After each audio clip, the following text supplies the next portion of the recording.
Welcome. I'm Susan Philgate, and I'm the Education Director at the museum, and I also end up doing a lot of the Zoom meetings. So we are glad that you could join us today. We ask that you put your speaker on mute during the presentation. You are welcome to put notes or questions in the chat, comments, anything you want during the presentation. And at the end, we will open it up so that you can ask questions. You can unmute yourself and ask questions, or you can put questions in the chat and we'll try to get to those too. So we are really thrilled to present Guy Diehl. He had been an artist that exhibited at the Fresno Art Museum a few years back, and he's actually quite extraordinary. And I think Michelle's going to tell you a little bit more about her history with him and how he ended up being at the Fresno Art Museum. So I am going to turn it over to Michelle Ellis-Pracy, who is the Executive Director and Chief Curator at the Fresno Art Museum. Thank you. Michelle? Thank you, Susan. Thank you, Susan. Good afternoon, Good afternoon, everyone, and welcome to the live studio visit with Bay Area artist Guy Diehl. Studio visits are always a part of my curatorial process, but most people do not have the chance to make such visits unless their city has an open studios event, which they plan on weekends once or twice a year. FAM's virtual studio visits are your way of going on one without leaving your home or your office. When I moderate these studio visits, I like to take you on the ones I made when I selected the artwork for the Fresno Art Museum exhibition. I focused for 35 years on San Francisco Bay Area artists, following and nurturing a roster of them over time. I remain fiercely aware of them throughout the years of knowing or knowing of them. Guy Diehl is one of these Bay Area artists I have appreciated and followed since the late 1980s. Next slide, please. Way back when is the next segment. Next slide, please. Way back when, in the late 1980s, I had a San Francisco gallery called New Art, where I gave unknown artists of exceptional merit their first solo exhibitions. At the same time, my colleague Jeremy Stone, daughter of New York City gallerist Alan Stone, represented burgeoning Bay Area artists, and one of her artists was Guy Diehl. And we had a lot of give and take between our two spaces. I became aware of Guy through Jeremy Stone. I was bowled over by his paintings because of his focus on the still life tradition and his hyper-realistic, pristine renderings of inanimate objects. Next slide, please. And this is one of Guy's announcements for an exhibition with Jeremy Stone back in 1990. Next slide, please. I'm going to be showing a number of paintings right now that were painted in those days, and there will be a nice juxtaposition to the work you see in his Fresno Art Museum exhibition and in his studio. Next slide, please. He tends to work with no background and a very simple plateau upon which he creates his compositions. In this case, simply an open book with lighting coming from above. Next slide, please. He will talk about this piece in his portion of the studio visit today. Next slide, please. Next slide, please. The Fresno Art Museum had not mounted a still life exhibition by a contemporary living artist in years. Believing our visitors would appreciate this focus, I offered Guy Diehl a solo show to run July through October 2018. So 30 years after I learned of him, I finally was able to work with him. During preliminary phone conversations, he and I decided to present a survey of paintings and prints created between 1987 and 2018.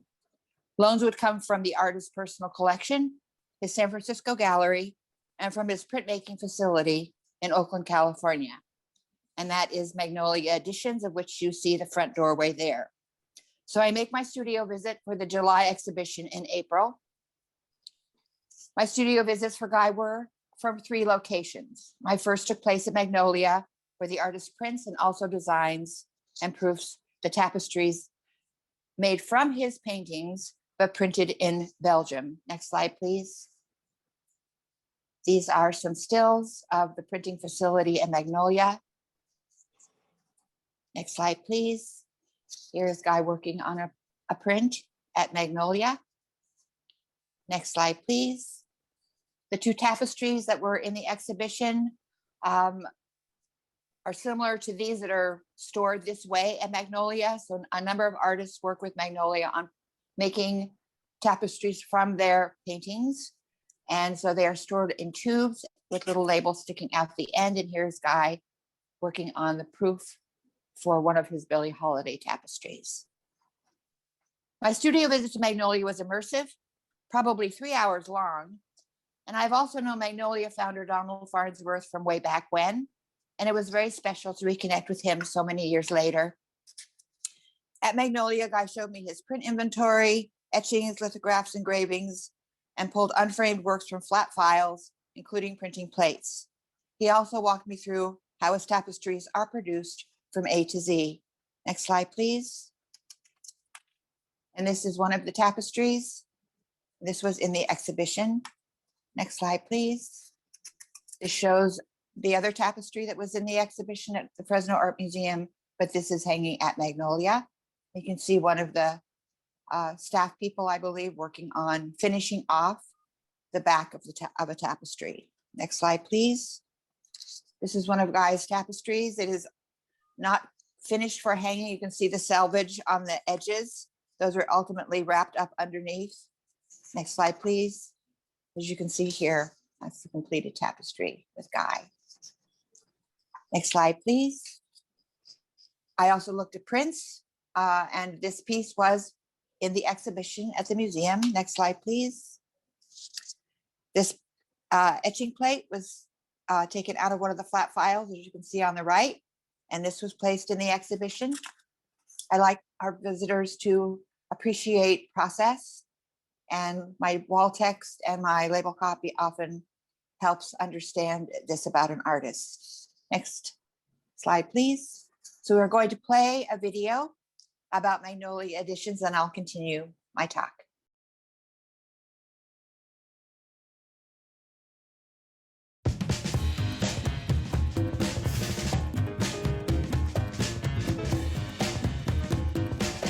Hi, my name's Don Farnsworth, and we're here at Magnolia Editions. Well, Magnolia is an enigma to me and to everybody that works here. We're constantly evolving and changing, and don't like to pin ourselves down. We've always embraced technologies from all ages, from paper making from 2,000 years ago to 3D printing from today, and we try to combine it the best we can to expand the range of an artist's abilities. So an artist may specialize in something, and when they come to Magnolia to work with us, they can branch out and try ceramics, they can try digital, they can try handmade paper, they can combine all of these things together and do etching, digital, handmade paper, all in one.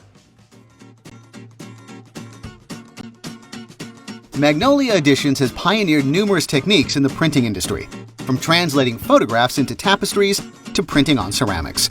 Over the years, they've collaborated with many notable artists, such as Chuck Close, who recently worked with them on a project that brought them to the White House. Magnolia Editions utilizes an impressive array of different techniques to create beautiful works of art. The studio contains a sewing room for finishing the large-scale tapestries they are famous for. Another area is dedicated to paper making. There's a printing press station with etching and printing equipment, a large format printer, laser cutter, 3D printer, kiln, and a station dedicated to making pigments from scratch. All of this is to foster an environment of collaboration where each artist can create entirely unique works of art. We're not what we call a drop-off shop. You don't drop off work here and come back later. It never works that way. You have to, when you translate and work with artists, you need them as part of the process. The artist comes to Magnolia and suffers with us, or plays with us, depending how you look at it. One of their recent collaborations with Claire Rojas is a ceramic tile mosaic for the subway station of San Francisco's Chinatown. Each tile features a different Chinese fabric design collected from museums and private collections. Every tile is constructed using a unique blend of techniques, combining laser cutting, traditional hand casting, and modern printing. The team at Magnolia Editions sees every new project as a one-of-a-kind experience, each with the opportunity to create something entirely new. Their collaboration with Chuck Close began in the early 2000s while developing their process of translating photographs into tapestries. First, samples are created that show all the different color threads that will be used in the image. These are separated by type. For example, some have a metallic thread to make them shine. The digital file is then sent to a factory in Belgium, where the tapestry is woven on one of their industrial looms. The tapestry is then finished back at Magnolia's studios.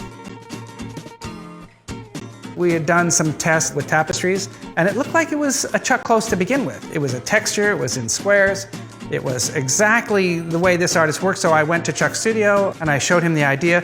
Chuck Close said, yes, let's go with it. Some other New York artists were like, I don't know. Is that really me, you know? So they've defined who they are. Chuck Close, on the other hand, he's happy to experiment. He says, inspiration is for amateurs. The rest of us just show up for work. And that's what this place is about. We show up, we work. And ideas happen through the doing, through the making, through the creating. We publish at Magnolia. We don't like to focus on money, so that's why we like to publish. We don't like to say how much something costs, because it's like, well, we want to make the best art piece possible. How could possibly money come into that equation? So what we do is we work with artists, doing the best we can with the artists, spending as much time as they can afford and we can throw at it. Using what they learned from creating tapestries from photographs, Donald and his team invented a process for printing onto ceramics, which took 9 years to complete. The results can now be seen in New York's 2nd Avenue subway station. In addition to their own team, Magnolia Editions also invites artists to participate in their Artist-in-Residence programs. One such artist-in-residence, Guy Diehl, has been involved with Magnolia Editions for almost 30 years. Some of the things that we do here is to allow artists to work with materials that aren't available to them. And one is to make their own pigment. The first experiment was to make pigment from coffee beans. And the coffee beans were incinerated, they were burnt. So really those beans were carbon. And the idea was to burn the beans, crush them, and we have a pharmaceutical mortar and pestle on the premises that we can grind a very, very fine pigment with that. And if we can crush it, we can make pigment. I call the people I work with master printers because this is the term that is used. However, it's troubling to me that what we're really trying to do is make the best possible art piece for every artist that walks through the door. And so we're very experimental. And I find that the master printers of our day that were trained at Tamarin and places like that have a very confined idea of what it is to be a printer. And I like a broader interpretation. So let's just say, yeah, when we want to be, we're masters. And when we want to play, we play. Terrific. So I'll continue now that we've had an inside look at Magnolia Editions. My second studio visit for Guy took place at his downtown San Francisco gallery, Dolby Chadwick. And here we worked with gallerist Lisa Chadwick, and we selected paintings and prints for his FEM exhibition. She was extremely generous with giving up her back room of Guy's repository of paintings and prints. And she also helped frame some of the prints so that they worked well with the framing that had already been accommodated for the paintings. And I happily cemented a new relationship with Lisa on this day. Next slide, please. At the Chadwick Gallery, Guy's paintings are spaced really far apart, and which is gorgeous. And the daylight, she has huge windows that illuminate the walls. And so he is spaced beautifully, and the daylight plays perfectly on his surfaces. We did not have the luxury of this at the Fresno Art Museum. So it was a very different presentation, a much more intimate exhibition. Next slide, please. Here is Guy in relation to one of his paintings. And you can see the scale. Next slide, please. So my final studio visit was on the final of my 3 days in the Bay Area, and that was to see Guy Diehl in his home, in his studio at home in Tiburon, California. Next slide, please. So my home base is always in San Francisco, and I take Lyft wherever I have to go from that point. So it was just delicious, especially on a 108 day here in Fresno, to remember going across the bay and the cool, fresh fog air. And I waited for Guy to come and walk across the street and get me on that little deck on the bottom left-hand corner. And he came and got me, and we walked across the street to his house. Next slide, please. So his workspace is a section of his living room. It is small, but as precise and pristine as are his paintings. Next slide, please. Give you a sense of where he works, and he will be there in this space in a minute or two. Next slide, please. He does work. I learned for the first time doing our tech run the other day that he does work on one painting at a time, and he has done that for years and years. So here's a blank canvas waiting. Next slide, please. And this painting on his easel was his primary image as you enter the gallery at the Fresno Art Museum. It was on the entry wall. Next slide, please. In my practice when curating solo shows, I ask artists to see works they have kept for themselves, never for sale, and rarely, if ever, exhibited before. The following images from Guy's personal collection include such pieces, and a number of them were included in his fam survey. And this is his grandfather's fedora. So all of these paintings were in his house. Next slide, please. I always thought of this as a doctor's bag, but doing our tech run, Guy said, well, actually it's a woman's purse. But I just turned it backwards, and the way it settled on the floor where I placed it, the folds of the leather and the way the handle is sort of crooked, it looks like a doctor's bag. So I can call it a doctor's bag. Next slide, please. Oops, I think there's one before this. No? Okay. In his guest bedroom, Guy, you can see, has paintings stacked against the walls in the corners, and on the bed were the two tapestries I would borrow for the exhibition that he had in his possession. They're done in very small editions, and these were the available pieces. So I didn't need him to unroll them. I knew through the plastic that they were what I had selected from looking at Magnolia's inventory and the Magnolia website. Next slide, please. And this piece I saw at Magnolia, but Guy's piece is the one we borrowed, and I could see through the plastic and through the paper corners that this was indeed going to be in the exhibition. Next slide, please. These are a few more pieces. He often, in his compositions, includes references to other artists and to art history. And the book binding is often an indication of who he is honoring in a particular composition. Next slide, please.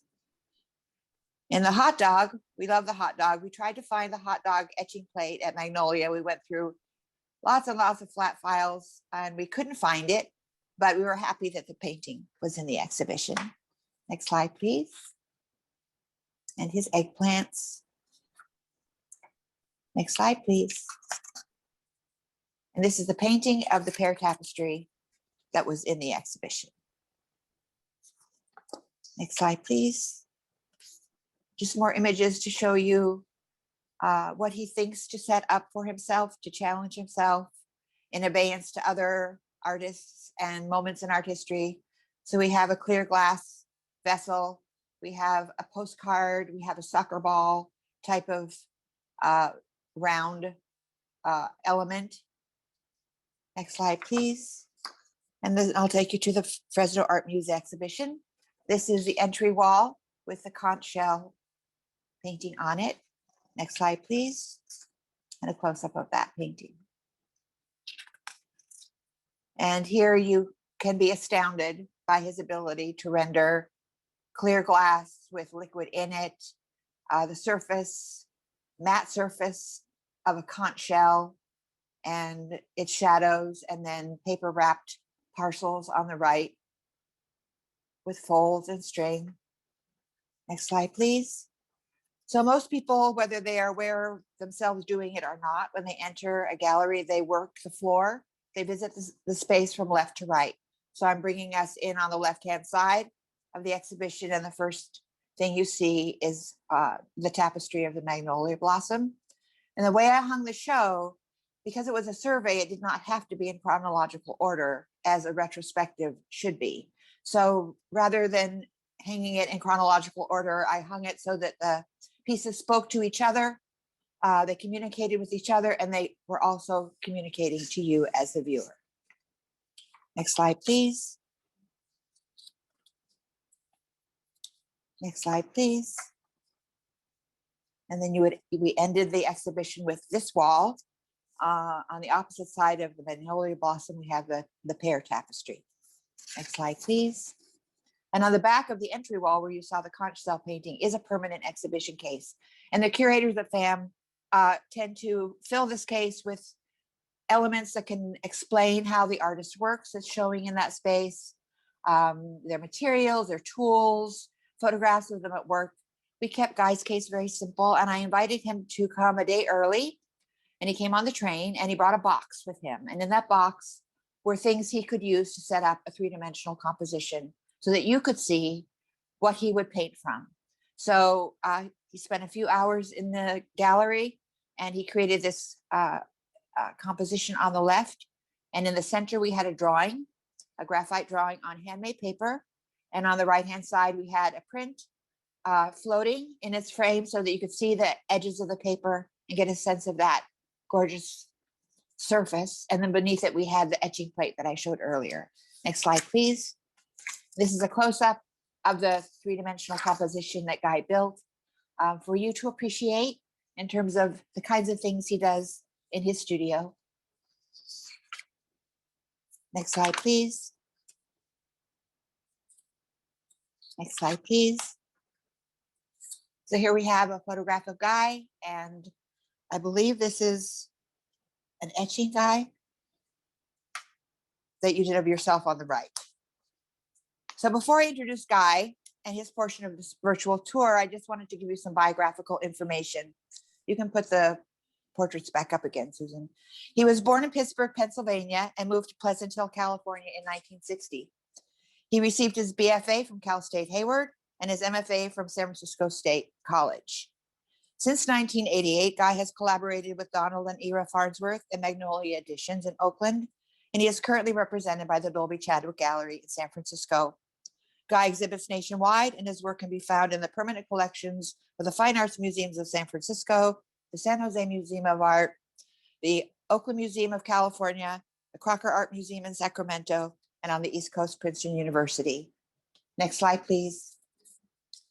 These are words that were written by a very dear friend of Guy's, and I wanted to give Kelly this final say before we go to Guy in his studio. I thought these were insightful and eloquent words, and I had them placed at the top of my curatorial statement. So they were the first things that you read when you entered the Fresno Art Museum show. So Guy's work comes from a desire to pursue and explore the legacy of still life painting, the classical aspect of composition, and the traditions of still life infused with his own perspective is his primary goal. And with Kelly's words, I introduce you to Guy Diehl in his home studio.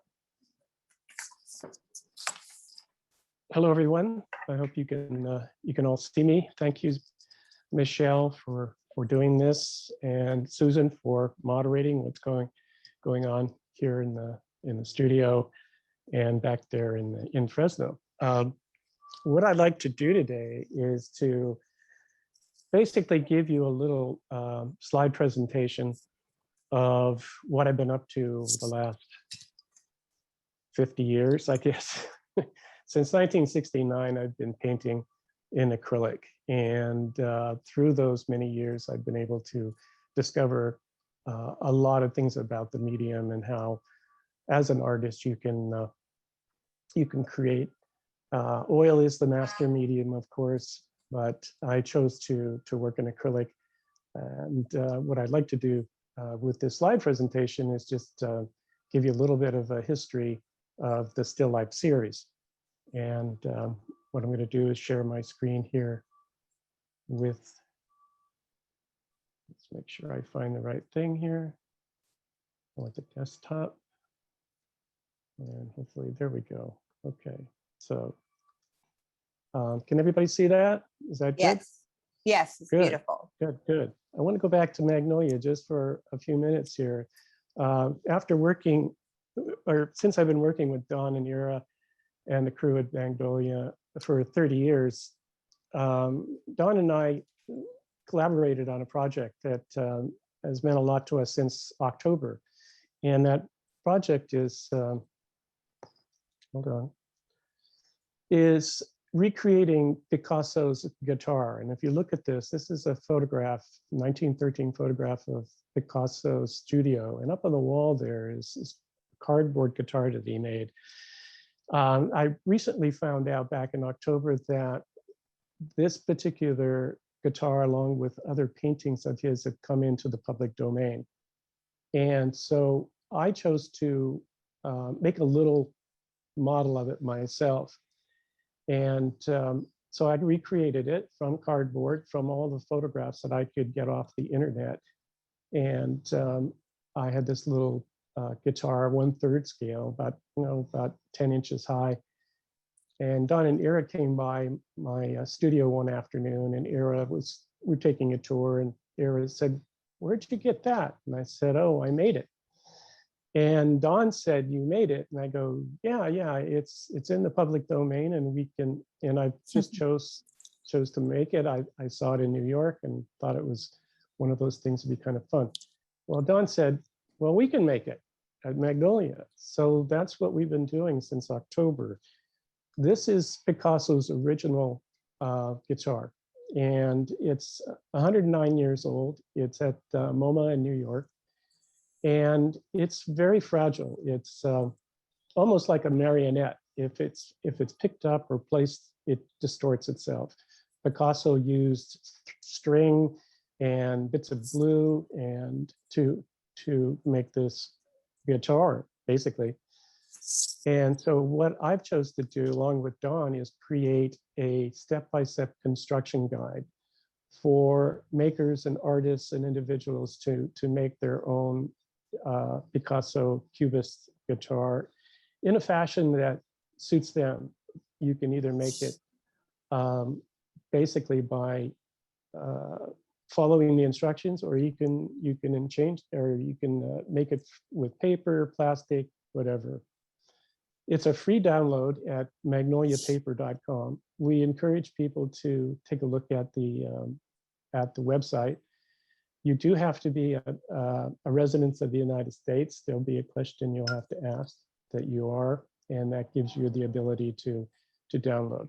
The copyright and in the public domain is only for the United States, as far as we could tell. We worked with a copyright attorney, and she said that we're good to go as long as people realize that this is a project for the U.S. residents. So this is the guitar in process. Here I am assembling and gluing the neck onto the backboard, as we call it. And this is the final full-scale project.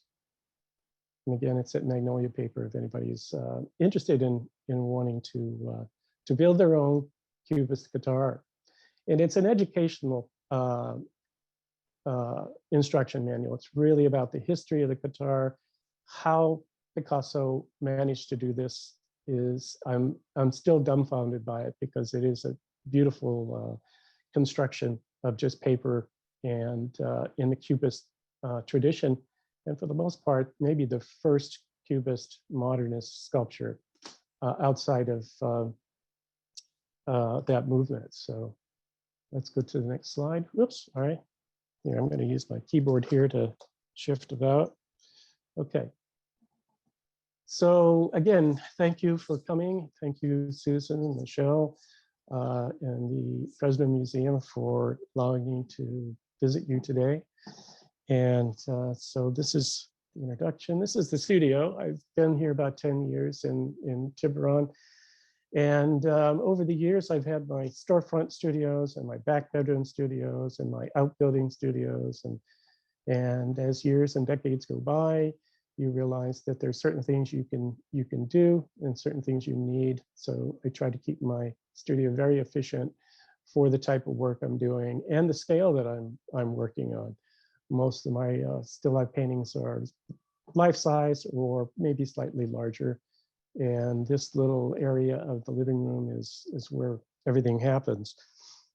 In 1985, I decided to change from being a really dedicated and a focused photorealist. And the first series of paintings I did was a swimming pool series painting, starting with the human figure, and then from the human figure to backyard scenes with chairs and such. But if you notice down on the left-hand image, there's a couple bottles of suntan lotion, and I always thought that was kind of the impetus of starting to think about still life.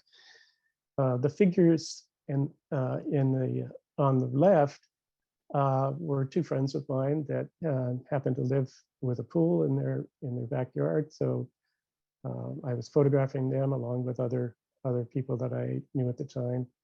These paintings took between 3 to 4 months to do. And so my production level was relatively slow. And I thought with still life painting, I could pump that up. So I started thinking about still life, what to paint next. And as an instructor over the years, I tell my students, you have 3 things that you can paint. You can really narrow it down to people, places, and things. And that's pretty cool if you think about, well, what am I going to paint next? Well, I've done people, let's think about places, or let's think about things. But the thought is that you can combine them together. Here's a Wayne Thiebaud painting figure with still life and his wife, Betty Jean. And as you can see, that open book is very, very instrumental in the things that I've done over the years. Here we have a figure in the landscape where you can combine the two. And in this one, we have still life in the landscape. This is a still life by David Laguerre, sorry. And I've met David over the years, and he's always combining the intimacy of still life with the landscape. And he's done quite a few paintings incorporating the Pacific Ocean as a background. So still life is what I've decided to dedicate my efforts to, and that was in 1985, and I'm still doing it, still painting still lives. So I started looking at still life painting, and just the variety of ways of being able to interpret things. Again, Thiebaud was a very strong influence for me, even in junior college when I was first taking my painting classes. And still life, I needed to go back and see how he was composing compositions and the things that he was painting. Paul Warner is another artist, Bay Area artist. And what I was told with these 2 paintings of his, that he would paint each object independently. So he never set up the whole still life like this. He would take, like the painting on the left, he would do 3 boxes with the bird, and I'm not sure what's underneath that bird, I can't see it. He would finish that, and then he would find another object to stick into the painting, progressively building the composition as he was finishing one object at a time. So he would find a space and he would move it around and say, okay, well, I think I'm going to put this candy box here over on the left. And so it was a progression over a period of time to show what was necessary within the composition. So what you see was never really there. It was how he built the painting from those objects. Giorgio Morandi, to me, is probably the strongest influence of trying to make things simple and trying to get things to settle down, be quiet, and a little less hyper from my still life or my swimming pool series. So it was a delight to look at his work. Gordon Cook was another artist, Bay Area artist, who was a colleague and friend of Thiebaud and Paul Warner. And he did these very, very intimate single object paintings. This is at the Oakland Museum. I saw it probably in the early 80s and just was bowled over by it. It's so simple, so straightforward. And I never forgot this painting. And in many, many ways, it allowed me to think about making a conscious shift to still life painting. This is another painting. It says, I just found on the internet a couple days ago, this round of cheese. And I think it's a spectacular image compositionally, and that slice out of the center of it. It's all about simplicity, but at the same time, there's a real strong concentration of complexity within that little triangle. So I'm trying to keep it simple. I'm trying to keep it just to start with anyway. And so my first couple of still life paintings were just single object paintings. This one is just a banana on a string, and it's life size. These are all about life size. This one is a shirt that I had. I folded up and put into the composition. And that's what came of it. Was just exploring what the possibilities are. As a still life painter, you go, well, I have apples, oranges, bananas, flowers, and I just wanted to stay away from that. I think looking at these other artists and the things that they were choosing to paint were different. This was a very straightforward composition. Light has always been an important element, and then certainly in here, you can see that the daylight coming from the left or from the right is illuminating the tabletop, as well as the shadows that are putting it into shadow. I'll talk a little bit more about daylight exposure and working with daylight. Here's another early painting, 1989. Here I get a little bit more crazy with detail, and I'm inclined not to always think about detail too much. I try to paint just what is necessary, just enough to be convincing. But here there were so many interesting things going on, especially that leaf on the right that's being illuminated by the sunlight coming in from the right. This one was fun. It was the typical paper bag, but it had a little bit more, let's say, character to it, because it had this loaf of bread that was sticking out of the end. And this one I did twice. I did this painting twice with leeks. The leeks were facing the opposite direction. And the first painting, this one I thought was much more, I would say much more finished in many ways. I was concentrating on how do I do this in acrylic, at the same time trying to make something that's not commonly painted in this manner. If you notice, I have this stigma of placing things in the center. You will see this throughout this whole presentation, that I stick things right in the middle. And this goes back to when I was a kid. And I guess I just, I feel that compositions generally have this kind of built from the center out, and there'll be ones that will drift to the left or right, but I do have that tendency to do this. So I'm well into the still life series, and I'm thinking, well, where else can we go here with subject matter? And in 1990, I decided to start paying reference to artists and their and reverence to their creativity. And it's really a remix. Artists have been looking at Mona Lisa for 500 years and have managed to really take it to the nth degree. Andy Warhol, Kazimir Malevich, you see a small little portrait of the Mona Lisa, and of course, Piggy as the Mona Lisa. So Mona Lisa really can't get away from how we interpret her as the most famous painting, not necessarily the best painting that Da Vinci did, but the most famous, certainly. So with that in mind, I started thinking about, well, what have other artists done to pay homage or to reference and get ideas? This Picasso painting is of El Greco's self-portrait, which I think is pretty cool, pretty fabulous way to interpret that Picasso really borrowed and used any influence and any idea that he felt that he could incorporate into his work. This Picasso here is a still life, obviously, and I was intrigued with this when I first started thinking about this idea of art about art. And in this case, I've incorporated it into this open book painting from 1994. And the little card on the left is a Juan Gris still life, and then again the Picasso on the right.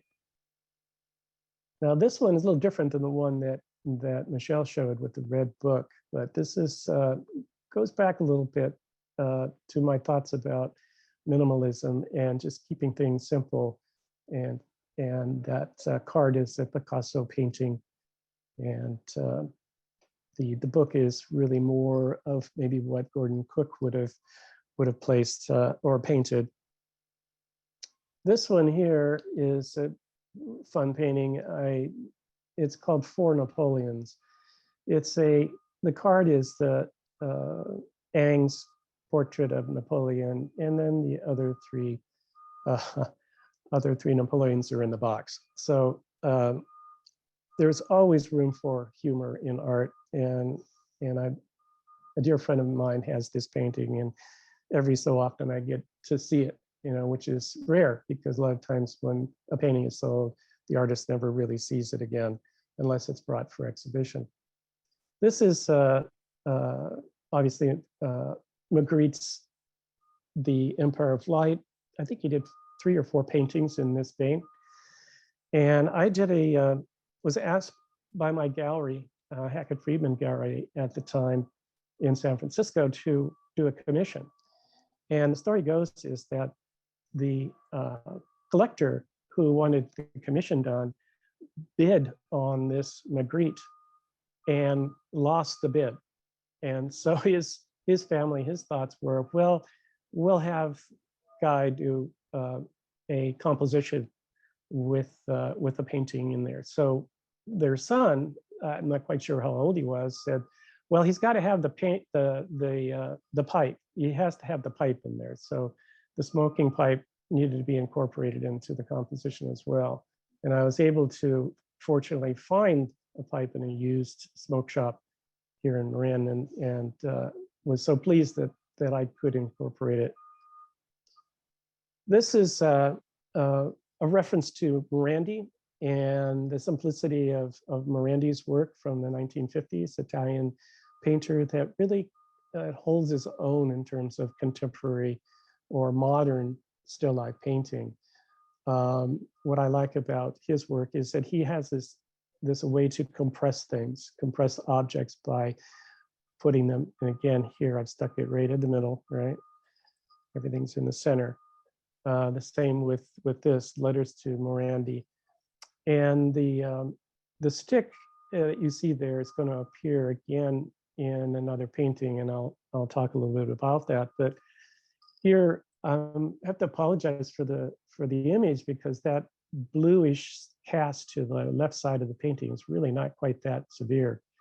It's more even than that. But again, the compression of objects and just typical simple objects, nothing really identifiable except maybe for the Chinese food box, and which I was told is called a turtle box.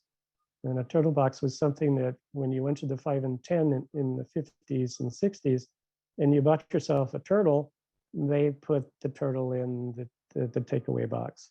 So I just found that out recently. So in 2002, my studio turned digital in the sense that I had a computer for a few years, but everything started to drift over to being more efficient, being have better control over photography, better control over editing. I worked from photographs, always have worked from photographs.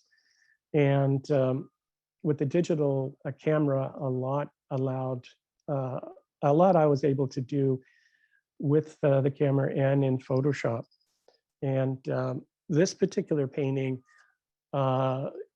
is shot with a digital camera, and it's not that different from film, but I had so much more latitude of being able to create exposures and balancing things out before I would commit to, working on a painting for 4 to 6 weeks.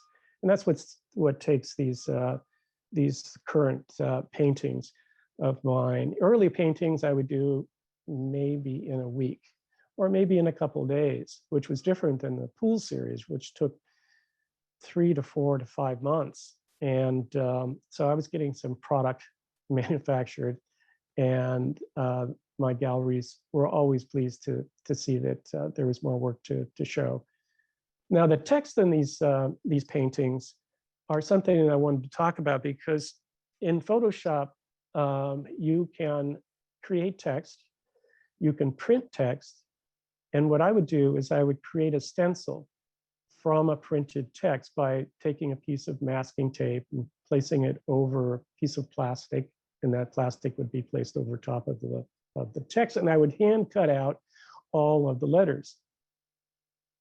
That way I could get a more accurate interpretation of the letters and the fonts, and the same with the Italian still life painting. That's all hand cut stencils that were created in Photoshop and then printed. I would I would take the stencil off, place it on the painting after the book was painted. So this is one of the last things done in the painting. And then I would just take a brush and I would ghost in the words or text, and then I would peel off the tape. And that ghost was just enough for me to be able to be very, very accurate in the way that I brought it up in contrast or in color throughout the painting. And this was a pretty good example. This one, all of the books here were not those books. My reference to this painting is Still Life with Modigliani, a portrait of the woman in the chair. And everything there was an influence on Modigliani. Cézanne was a great influence on Modigliani, the African sculpture. So these books were art books, cookbooks, garden books, anything that I could build the composition with. But afterwards, I needed to think about, okay, what am I going to put on these titles? And each title text was created in Photoshop, a stencil made, and then applied to the painting.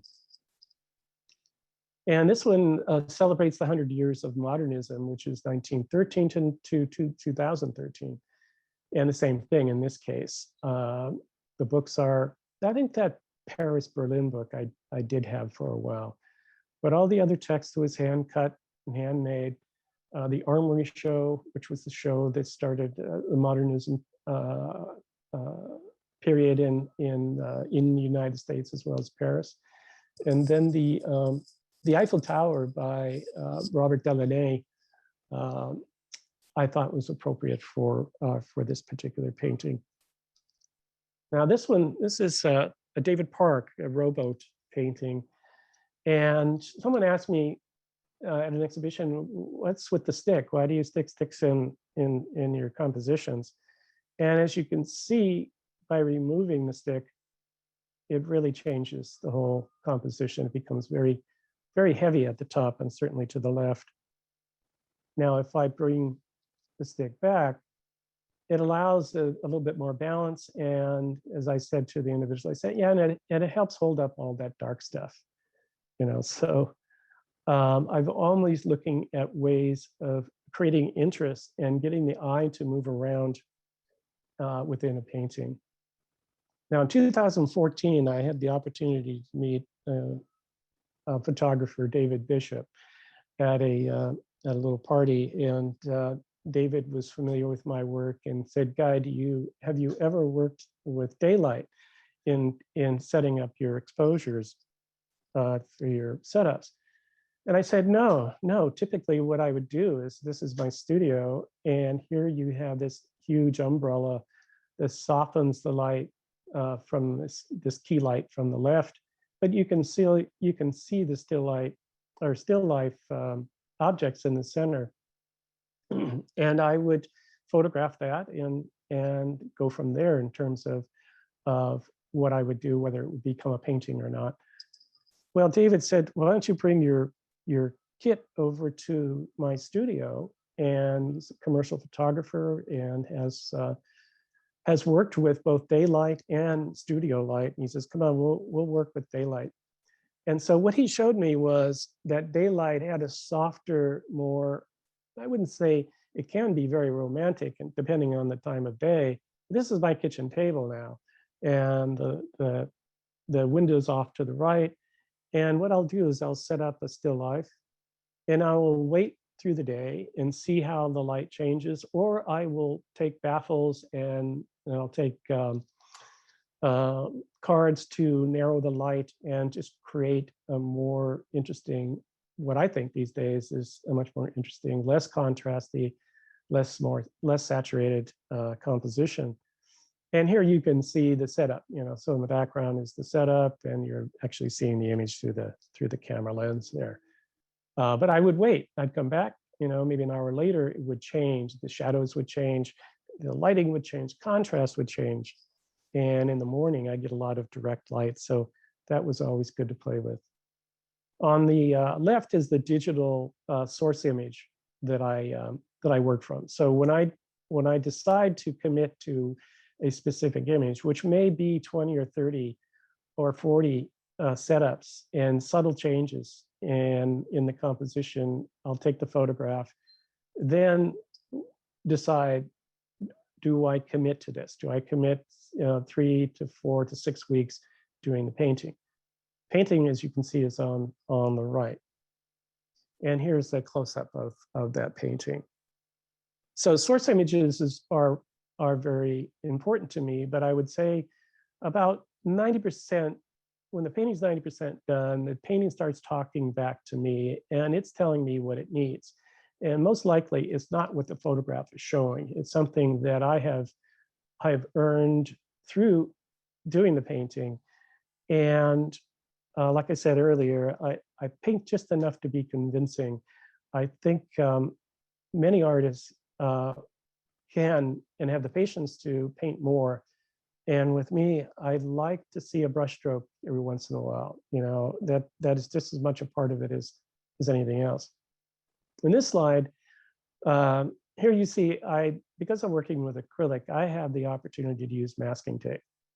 You can't mask off oil paint, and it may stick, the tape, but it's gonna oil paint's gonna leak underneath the tape. With acrylic being a water base, you can mask off and you can protect the areas that are been previously done, and you can isolate what you are painting within the boundaries of the tape. So here's a working photograph. This is the painting itself. Again, composition of everything in the center. And I guess I didn't really realize till I put this presentation together just how many paintings are stuck in the center, or with composition stuck in the center. The package is something that is a mystery for me, as well it is the viewer. I love the idea of bringing mystery into a composition. What's in the package? What's going on? Is there anything else in the composition that tells you that? Well, as a viewer, I think you have the opportunity to decide. And so it's up to you, from what you get from the painting as to what's being covered up or wrapped. This is a close-up detail of a Modigliani caryatid figure that is within the composition. And here's the painting. And this was shot in the kitchen, the daylight, and that stick comes back, because I think the stick helps bring your eye to the top and then back down to the left. So there's a nice triangle, pyramid triangle there that controls the composition. Now, through this series of paintings and working with David Bishop in his studio, I've thought about other compositions. This is a Francisco de Zumbaran, 1633, of 3 objects. And I always thought, well, this 3 object thing sounds good to pursue. So this is a painting that was in the Fresno show as you first entered the gallery for that show, you saw this 3-object painting. And through that, I've done a series of 3-object paintings. This one has the lemons that are associated closer to the Zuberon. And as you can see, the title is Conversation with Zuberon. And the bag is a direct reference to the Gordon Cook bag. So I recreated the bag that's in the painting and placed it in there. So there's a subtle connection with me and one of my favorite paintings by him. And then there's another one. This is another 3-object. What's wrapped up in those packages? I'm not sure. You know, that's up to the viewer. But I love the idea of the folds, the slight origami kind of look to that, and then the real slick glass, and then the plastic bag, which was a challenge. And here's another variation on that. And I'm going to show you some progressive slides of that painting being done. So here I am in the studio, and I work at night as well as during the day. And the lights I have in the studio are, over the years, have been, well, it's just what I have. They're all LED lights now, but yeah, I remember an instructor telling me that, Guy, you should paint your paintings in the light that they're going to be exhibited in. And most likely, you know, with still life or any painting, it has a warmer glow if it's painted in a warmer atmosphere. So these lights are about 3300 K. So they're warm, but they have a slight coolness to them too, you know, depending on the dimmer switch that I have. So here's the painting, as you can see here with the masking tape around the bottle. And then here's the bottle being painted in from the bottom up. And generally what I do is I paint the easiest things first. And I guess in this case, I felt the top of the bottle was a little bit more difficult. So I'm teaching myself how to paint the rest of it by doing the simpler shapes in the bottle. The masking tape is protecting the background that was previously painted and was masked out, you know, so the bottle was masked out so I could do the background. Then that masking tape was removed. And then I'm masking the bottle or the background to protect it. So here in this slide, what you're seeing is a detail. I was so confused at where my eye needed to go that I had to mask off everything else besides, except for what I was painting. And in this case, I just had the lemons in the bag viewing. And here, see more masking tape, keeping the background pristine so I don't screw that up. And the thing is, you will see now that I start to bring in the background color. I have my colors stored in baby food jars. And the baby food jars will have the background color, foreground color, anything that I know I'm going to use a lot of within a painting. In this case, I knew I would need background colors to do the top of the plastic bag. And so here you can see we're almost done with that. And so I'm mixing the background color with other colors to create the plastic. And then here's the final painting with the 3 objects. And this is just another in the series. It's 2013 painting. Here you can see I'm trying to get away from that central compositional placement.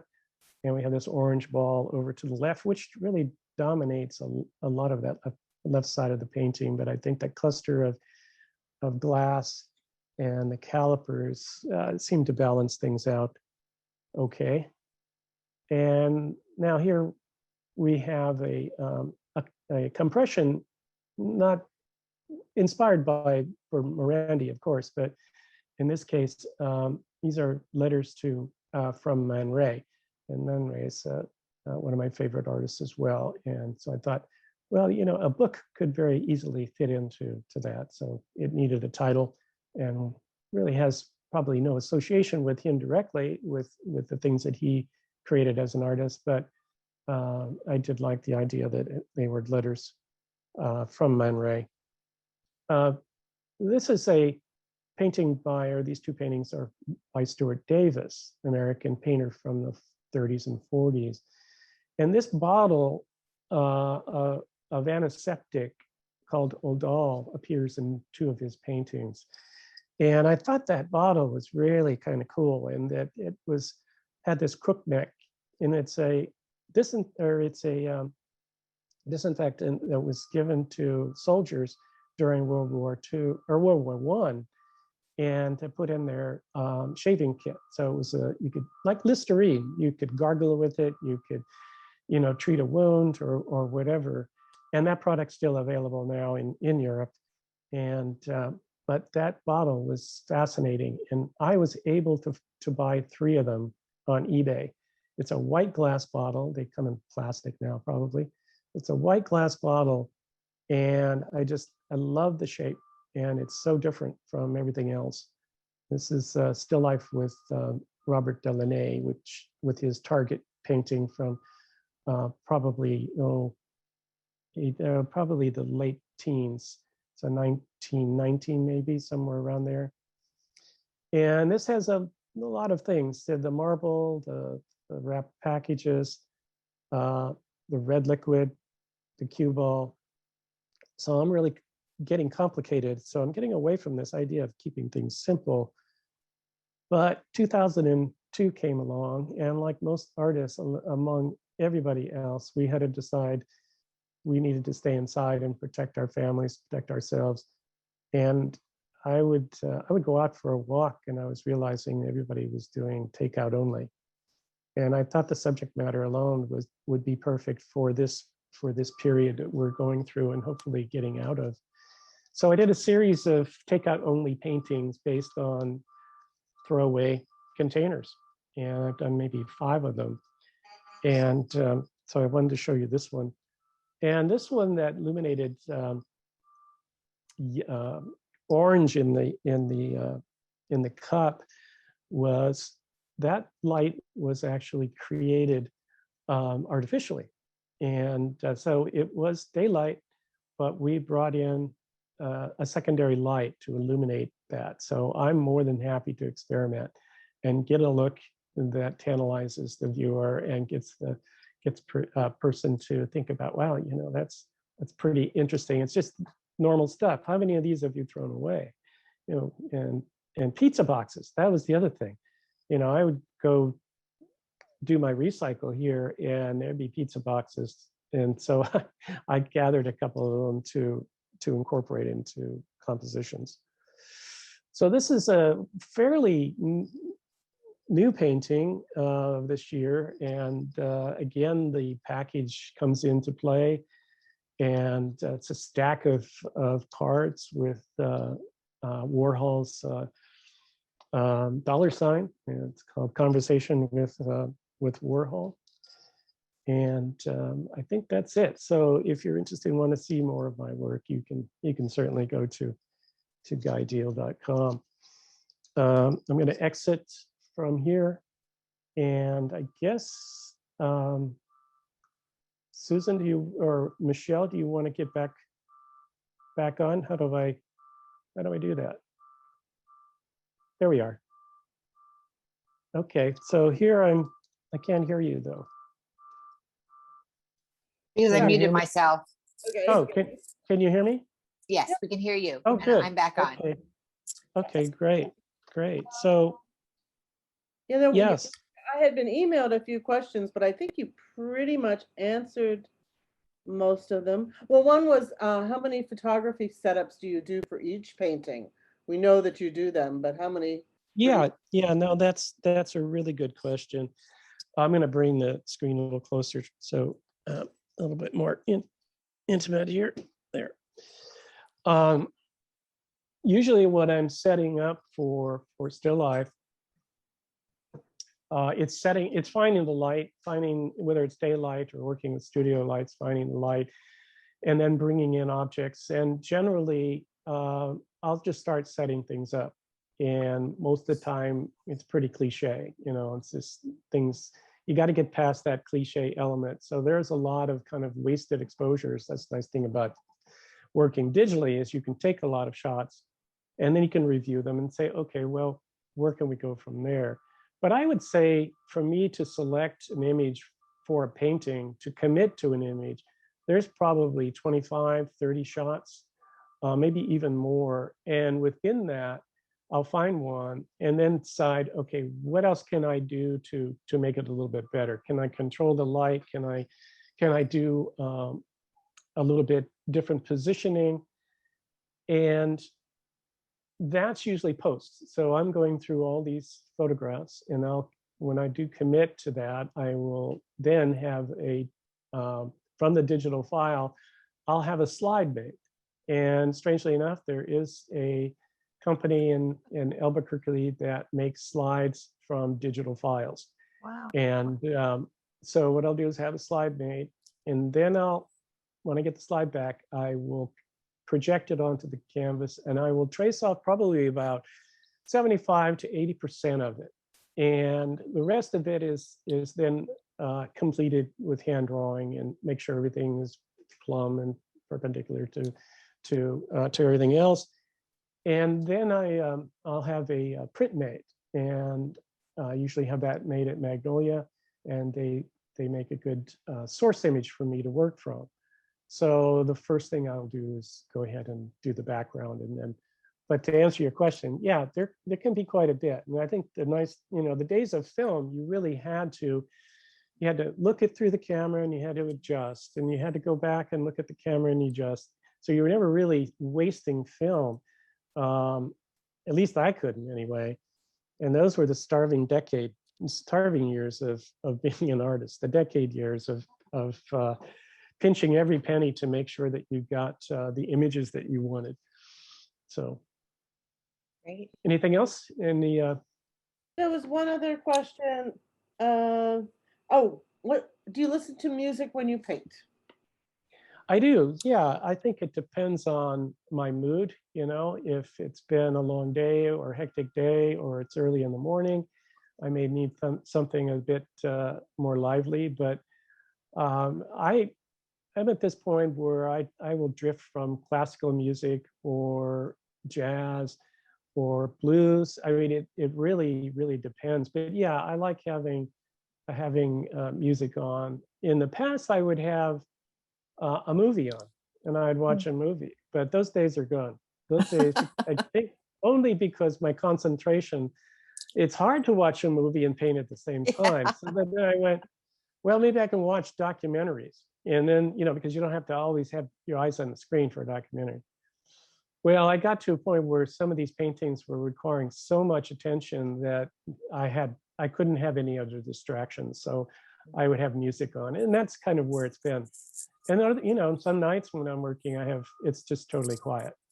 Yeah. If you're hearing a beeping sound, the city has decided to pave my street today. Okay.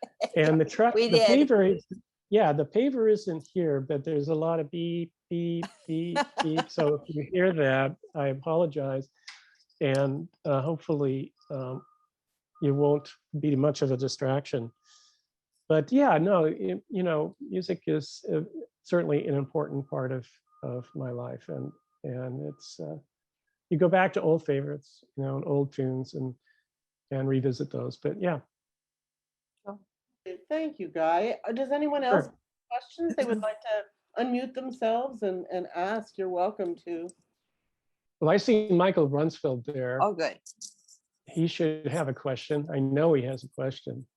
He's a good friend. It'll be a silly, well, I don't know. I wouldn't say it would. He would be a Magritte. He would be in the Magritte questionnaire.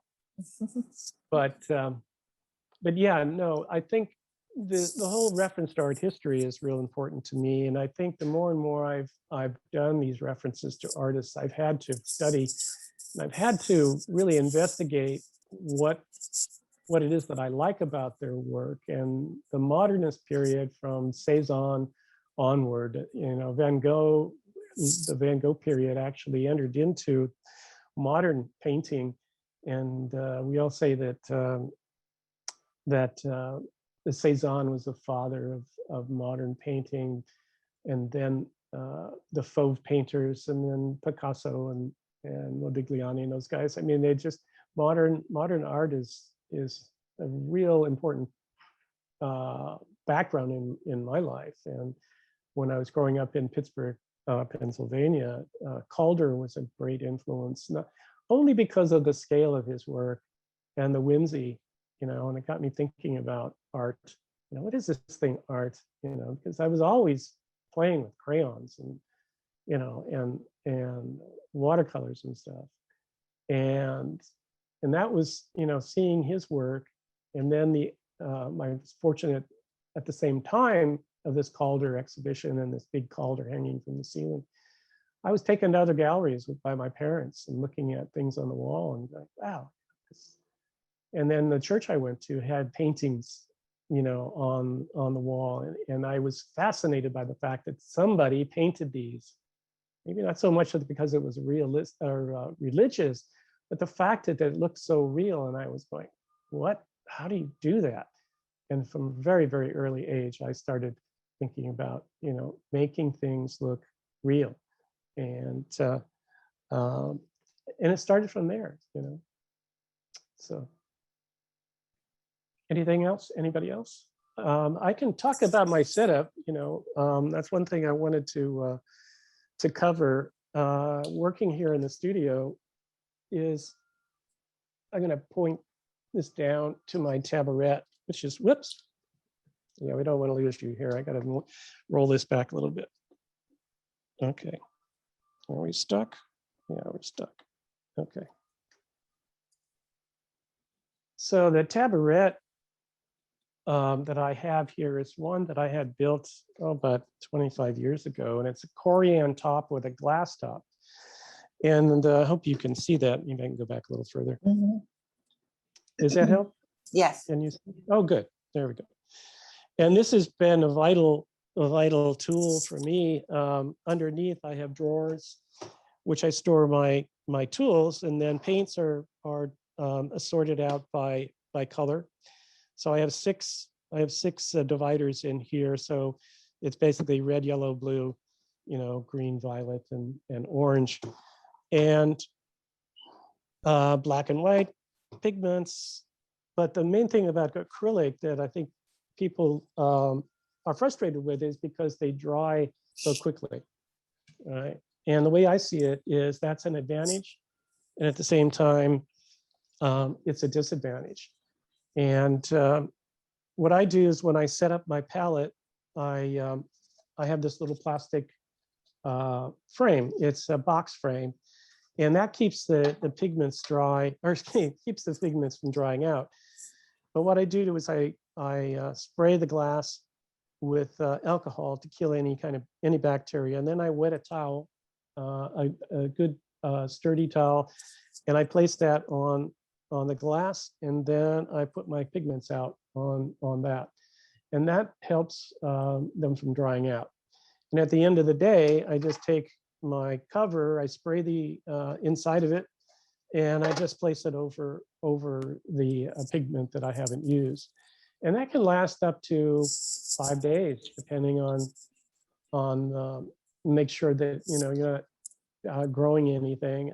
In certain atmospheres, you'll get bacteria, you'll get a bit of mold growing on your paint, but that's very rare, you know. And but the tabaret is good. The baby food jars I use quite a bit, and I'll find that one color will last maybe for another painting where I'll need to adjust it, you know, by adding other colors to it.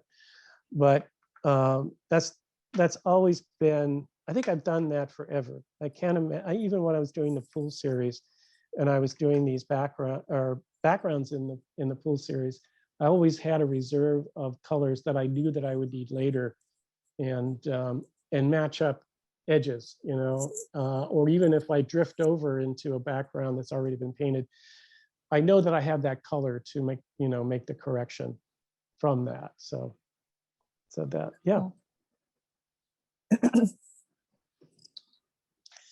Any other questions? I do. Yes.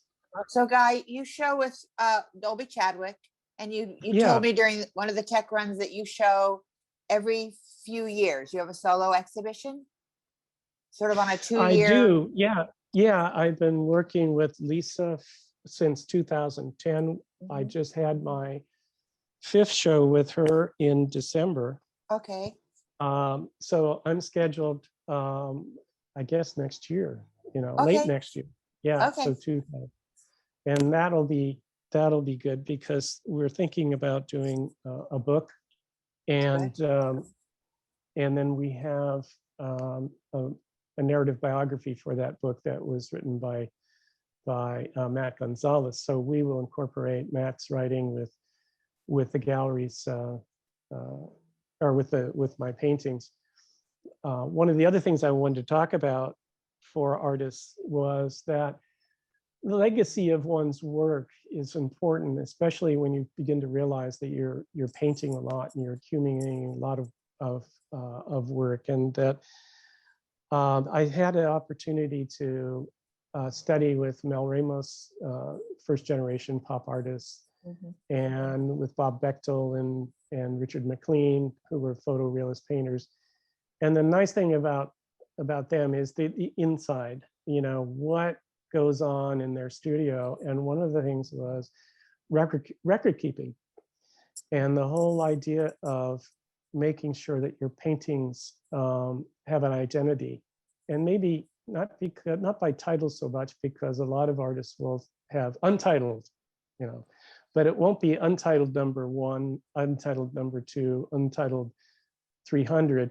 It'll be just untitled, and that identity is not enough. You have to give each painting a code number, and I've done that since my pool series. And so I'm up with the still life series. I'm up to 446 paintings in my lifetime. Wow. And that includes the pool series as well. So I know if somebody comes back to me and either needs information about a painting that they have, or I know just by the number what the painting is, because a lot of times you can't go by titles, because even my titles will, like I have Modigliani, I've referenced Modigliani 12 times. So you're going to have to tell me which number. Yeah. But the more and more I talk to artists, they say, yeah, I got to do that. I got to start doing that. But the sooner you do, the better. And having it in a database, I use FileMaker, and FileMaker has a card for each painting, and who the collector is, if it happens to be purchased, and everything else that is needed. And then it's photographed, and the photograph is incorporated in with the database or FileMaker base. And then it's just keeping a record of your legacy. And if it's important to you, who else is going to do it? If you ask your wife, your grandmother, your grandchildren, or your daughter or son, they don't know that as well as you, unless they have been following your work and are able to do that themselves. I know Mel Ramos's daughter, Rochelle. She took over the office when Mel said, "How much are you making on your job?" And she goes, "I'm making this so much this year. How about if I double that if you will manage my studio?" Mm-hmm. And that was probably 20 years ago. Wow. Maybe, Yeah. And so she knows the studio. Mel passed away, in 2018. Yeah. And she knows the studio. She ran the studio.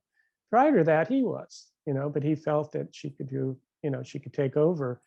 And so his legacy will perpetuate because of that.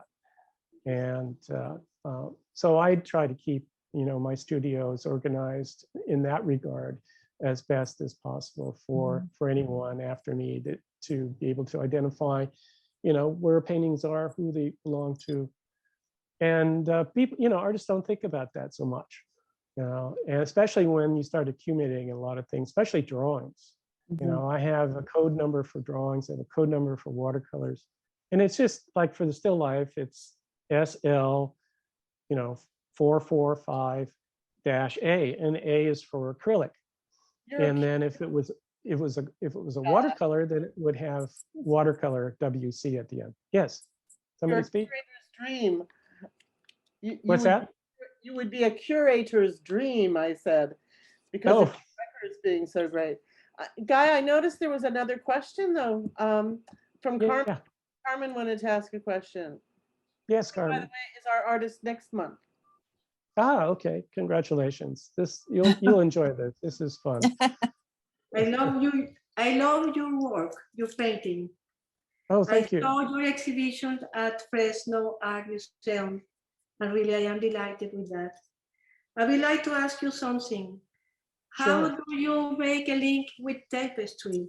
I'm coming from the textile world at the Yes. beginning of my artistic life, and I would like to understand the lack of precision that you can find in textile, because it's very difficult to be very, very precise.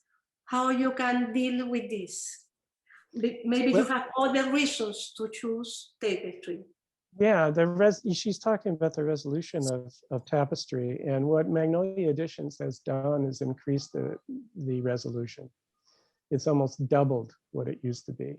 And it's all because of the computer. The computer and teaching the loom how to render things more clearly. Yeah, there's still a pixelated a matrix within the weave, of course, it's all woven. But a lot of times, if you look at the tapestries that have been produced at Magnolia Editions, you don't know what you're looking at. You think that it's printed or it's painted until you get up close to it, and then you realize that what you're seeing is actually woven. And again, that's something that Don Farnsworth has developed, working over the years, and establishing an understanding with the looms in Belgium of how to just increase the intelligence of the loom. And so they've got quite a few breakthroughs, and I think that might surprise you how clear things can be these days. With now, again, scale has a lot to do with it. If you're weaving something 3 by 3 feet, you've got this maybe the same resolution, but you're closer to it, But if you're weaving something the size of a king size bed, Yeah. then you're going to see resolution that's much more clear. The clarity is going to be there, and you might check out Magnolia Editions website and go to their tapestry Link. part of the website and take a look at what we've done. There's a lot of information there you can read, a lot of information on how things are done, and certainly examples to look at. But again, you're looking at a digital example. It's not the real thing. You have to see it in real life. Thank you. Thank you for your question. Carmen's actually coming to us from Belgium. She's in Brussels right now. So She moved from Fresno. And I know very well. I know very well the place he's talking about, because in Tournai you have the Tapestry Foundation, and I belonged for several years before to that, until I leave it, the textile world. So I are you understand, familiar? I understand what you are saying, and I imagine that you have a special link with the fiber, with the, I don't know, something. Yeah, well, more the than fibers only can the vary. image. Please. The fibers can vary from wool to cotton to synthetic to, it depends on what's been loaded into the loom for a specific project. But those are all woven in Bruges, outside of Bruges in Belgium. In Bruges. Yeah. Field trip. You have to go on a field trip. There you go. Carmen, you and Alex. Gee, I know we've gone a little past the normal time, which is fine because it's all been so interesting. Oh, good. I really thank you and appreciate thank you. spending this time and sharing your techniques and your art with us. We're all quite appreciative of it. So Well, Michelle, thank you. It's a Yes. great opportunity to do this. This is actually my first real professional Zoom, so to speak. I've been, invited to Zoom with other colleagues, but to do this the way we have today is pretty special, and I'm glad we were able to touch on the things that I think are important for the museum and for the members to be able to see. And the individuals that weren't able to join us today, I'm glad that we have this recorded and can be available for them to view later. But I want to thank Michelle and yourself and all the staff at the Fresno Museum of Art. And I did have a great time when we came down for the show. It was hot. It was hot that time. It was Same what we as weren't used now. to. Yeah. Yeah. But in any case, it was a pleasure, having the show and being catered to. Artists always love that. Well, thank you, So Guy. thank It's been a great hour and a half, and Oh, now good. people Has it been that long? Oh, or yeah. Wow. something. Well, people can join the Dolby Chadwick website and get their newsletter and information about when your next exhibition might be. We're Yeah. all entering the world again, and forays to the city or LA are all on our calendars as something we hope to do. So Yeah, please visit the websites, and my website and Yep. Dolby Chadwick's, and excuse me, and certainly Magnolia has a lot to view. And then if in any case you're interested in the cardboard or paperboard guitar, we look at this as a real educational project, and hopefully it's free. It's free for people to download and be creative. I want to see someone make a Picasso guitar out of a Wheaties and Cheerios box, and glue it up together. So it's a wonderful object, and once it's done, and, fun. So yeah, fun. Well, thank you again, and thank you everyone for joining us today. Yes, thank you.